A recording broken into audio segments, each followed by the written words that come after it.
anigoo dalka Talyaaniga jooga inaan ku qaaday dalka Talyaanigu muxuu ahaa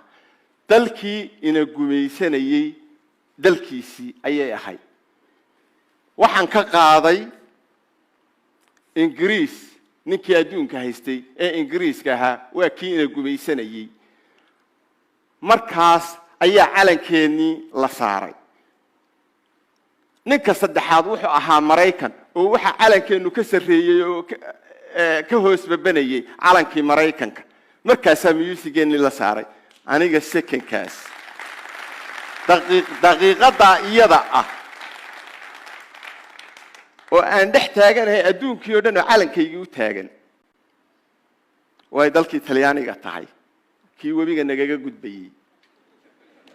way tahay Ingiriiskii oo waxaanu isla soo marnay taleexaan anigu ka yimi kii duqeynayay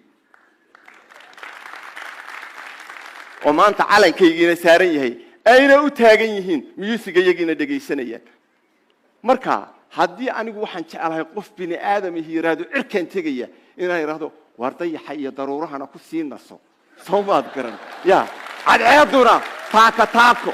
ya cadceedu dalaalnimo soomaad garan insha Allah guul baan inoo rajaynayaa